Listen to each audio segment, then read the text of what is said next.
Yo, what is good, Jets Nation? Welcome back to Jets Media. This is Richie, and in this video, I want to give you guys the stars of Jets OTAs. Now, OTAs is all wrapped up. It finished on Friday. As we all know, Robert Saleh did not require any minicamp for these New York Jets.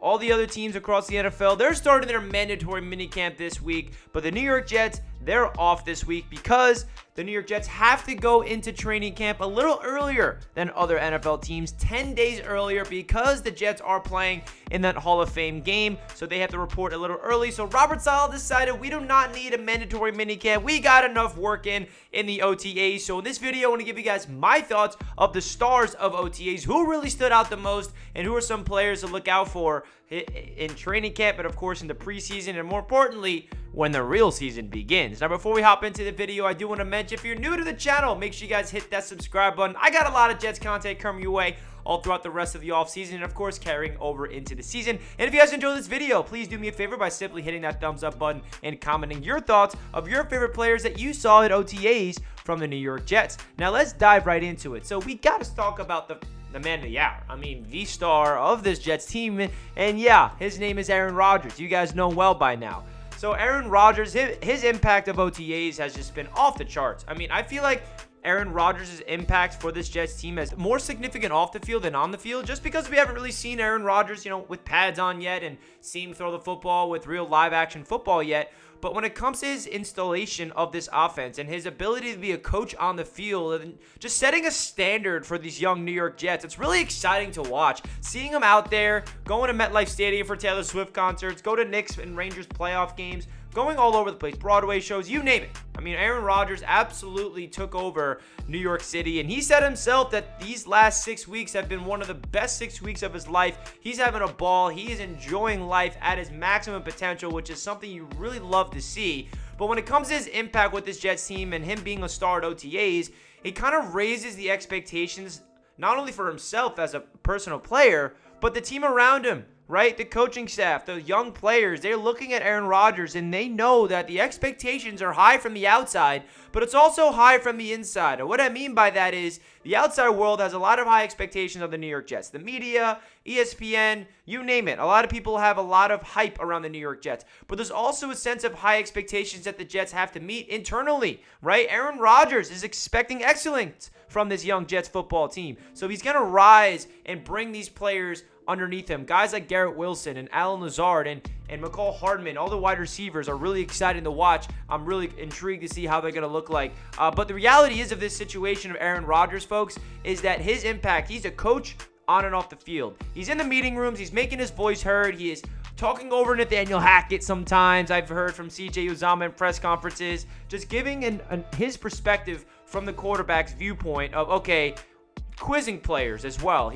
His impact on this Jets team is he's setting a standard, right? That's my favorite thing about Aaron Rodgers personally so far, is he's setting a culture and setting a way that they do things of excellence and trying to, instill a mindset into this young football team that has obviously not been winning games for a long, long time, and try to build a winning culture here. And I think Aaron Rodgers has been doing a phenomenal job, and I cannot wait to see what he does in the preseason and, of course, in the regular season. I don't think Rodgers is going to play a lot in the preseason, but in training camp, more or less, I'm really excited to see what he does. Also, Rodgers was in every single OTAs. Now, he did tweak his calf muscle, obviously, but there's a lot of people like, oh, Rodgers doesn't show up. He's half in, half out. Totally wrong.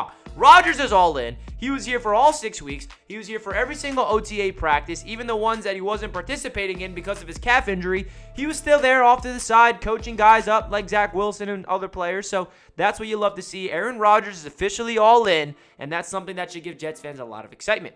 Now, getting into another player who was definitely the star of OTAs, and he's the star of this team at this point, and his name is Garrett Wilson. Garrett Wilson, I mean, how many clips did we see from the New York Jets just showing off his talent? Whether it's from Zach Wilson, whether it's from Aaron Rodgers, doesn't really matter. We saw last year that no matter the quarterback, Garrett Wilson has the talent to do elite level stuff. He had over 1,100 yards with Joe Flacco, Mike White, and Zach Wilson. Can you imagine what Garrett Wilson could do with a fully healthy Aaron Rodgers all season long? I think, and I'm trying to tame my expectations, guys, because my mind as a Jets fan has been really ridiculous this offseason, the highest it's ever been. I'm sure you guys can relate to the point where we're like, wait, I feel like this Jets team can be special. But then we're kind of coming back to our senses like, okay, wait a second. We don't want to get ahead of ourselves because this is not something we're used to as Jets fans.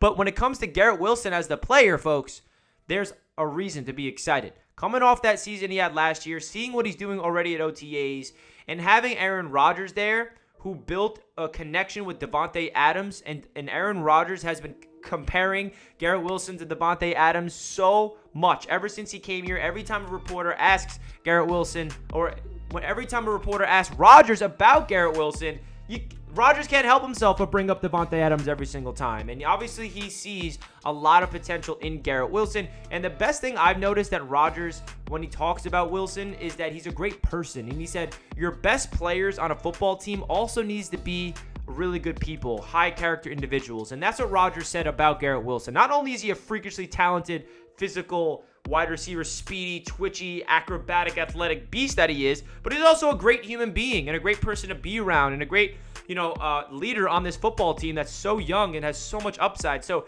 Garrett Wilson, he's ready to take flight. I can't even project the types of numbers that he's going to put up in year number 2. There's a lot of hype around him. The national media is projecting Garrett Wilson to go nuclear this year, and so am I. I think that he can get 12, 13, if we're talking crazy numbers, 1,400 yards and get around 8+ touchdowns. I think that's very doable with a quarterback like Aaron Rodgers, with a wide receiver Garrett Wilson that can pretty much do it all, man. I mean, he's a prototypical number 1 receiver. Aaron Rodgers also said about Garrett Wilson that there's at least one practice or one play per practice where he looks around like, whoa, he's talented. How did he just pull that off? He's a stud. So it really is cool that Garrett Wilson continues to amaze Aaron Rodgers. Now, getting into some other players, the tight end spot.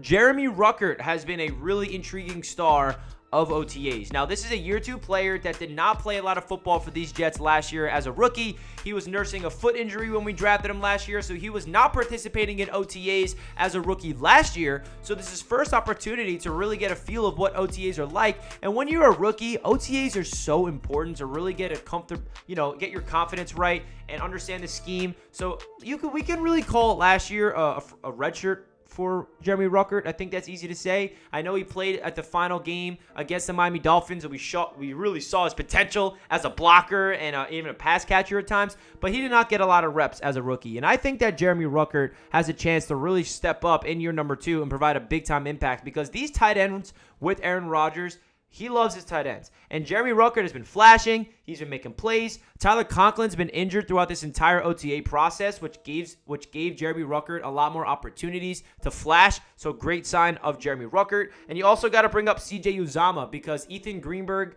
he mentioned in his 2-minute drill on the New York Jets website that CJ Uzomah, the veteran, has really stood out. Now, he did get tweaked up in practice, but he's going to be fine for training camp. But CJ Uzomah is another player that was flashing, and I think that he's going to be an important piece. And I think that him and Aaron Rodgers are going to have really good chemistry. If there was one player in the tight end room that I think Rodgers is going to connect to the most, probably Uzomah, just because of their connection off the field and their personalities really mesh with each other, and they're both veterans and they both are savvy and really high IQ football players. And I think that Conklin is going to be that guy to really, be the yak, get a lot of receptions, get a lot of yards, where CJ Uzomah is going to be that, best friend when things break down and Rodgers has to scramble, and CJ Uzomah has that connection where he can just break off his route and make a play for his quarterback. I think that's where CJ Uzomah is going to bring to the table, similar to Randall Cobb, which I'm excited for, by the way. Some other players I want to bring up who are some undrafted, under-the-radar guys that are trying to make the 53-man roster. So as you guys know, in OTAs, we got a 90-man roster, and then this is going to get cut down to 53 after training camp. So some players that are really trying to make this team are guys like Jason Brownlee, who has actually been flashing. He had a one-handed grab from Zach Wilson, which was really cool to see. Undrafted rookie. I think that he could provide an impact. I don't know if he's going to make the team. He's obviously has a chance. You never know. But I'm excited to see what he can do at preseason. Jerome Cap, the wide receiver. This is another player who has been thriving with the third team. He's a really interesting story, and I think Cap could be that fan favorite. You know that Jets fans, we always find that one player every year in OTAs and training camp where we all fall in love with. I think Jerome Cap has a chance to be one of those guys. Irvin Charles as well, number 19. he's been on the Jets for these past few years, but Rodgers has been raving about him. He has a big frame, 6'3", 6'4". I think Irvin Charles has another opportunity to make this team as well. When it comes to the wide receiver room, we got 5 guys that are guaranteed making the roster, that being Garrett Wilson, Corey Davis, Allen Lazard, McCall Hardman, Randall Cobb. Those 5 are definitely making the roster. But that 6th receiver, that's an interesting conversation because Denzel Mims is on the fringe of the roster. He's entering his contract year, and there's guys like Brownlee, Charles, other guys that are trying to fight for that wide receiver 6 spot. So keep in mind about that. Some other players I want to bring up. Let's go into the defensive side of the football. Year 2 player Jermaine Johnson has been flashing. He looks bigger. He looks faster. Everybody that's been at Jets practices has been raving about Jermaine Johnson's mentality as well and his ability to really step out and break out in year number 2. Last year, I could say that it was an underwhelming rookie campaign for Jermaine Johnson just because of the standards that were set by Sauce Gardner and Garrett Wilson, which is not Jermaine Johnson's fault, by the way. Jermaine gave a lot of flash in that Buffalo Bills game that we beat them at MetLife Stadium. He had that sack against Josh Allen. That was a really big difference maker of that game. He had a lot of flashy moments, but I think this is the season where Jermaine Johnson knows that he has another level to tap into and prove why the New York Jets traded up in the first round to get him. I'm really excited to see what Jermaine Johnson does in year 2. And speaking of a year 2 player on the defensive line, Michael Clemons was the talk of OTAs as well. He's been nursing an injury. Not sure exactly what it is, but I'm pretty sure he was rehabbing throughout the OTAs. But the reason why I bring him up is because he's at 290 pounds or something like that, and this man is going to be lining up inside and outside. Michael Clemons is that new age of John Franklin Myers that I think the New York Jets are trying to develop. JFM's not going to be here long term. He's here for a year, if not maybe 1 or 2 more years. I think the Jets see Michael Clemons as that John Franklin Myers replacement, someone that can be versatile enough to play on defensive end and kick inside. I think that's a really smart job by the New York Jets coaching staff to slowly develop a guy like Michael Clemons into his own.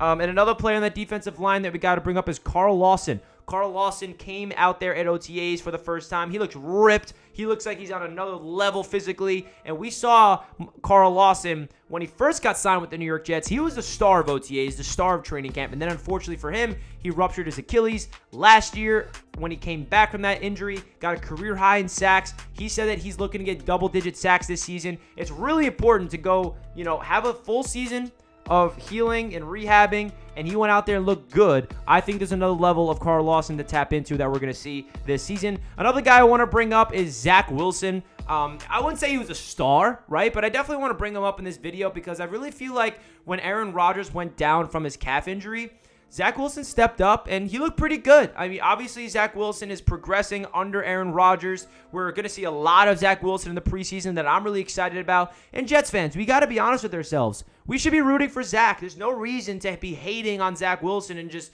be holding on to the past of him sucking, which, by the way, he did a lot as a rookie in year 2. Yes, he showed flashes of good, but he definitely showed way more flashes of not being a good quarterback. But the reality is, Aaron Rodgers said himself that him, Robert Saleh, Todd Downing, and Nathaniel Hackett are all on the same page of trying to help develop and gain Zach Wilson's confidence back. So if that's the mindset of the Jets organization, that should be the mindset of the fan base. We should be really pumping some optimistic, energy into Zach Wilson. Not that he really listens to us, but I just feel like as a fan base, we should rally around Zach. He's the backup quarterback. I'm excited to see what he does at the preseason, and maybe he can show some strides. And Aaron Rodgers said himself, he would not be the quarterback he is today without sitting behind Brett Favre for 3 years. So you never know how much of an impact Aaron Rodgers could have on Zach Wilson. And there's a lot of people saying Rodgers isn't coming here to help Zach Wilson develop. They couldn't have been more wrong. Rodgers is here to help out this Jets team this season to help win football games, but he's also here to help the development of Zach Wilson. He said it himself, so that's pretty darn exciting. So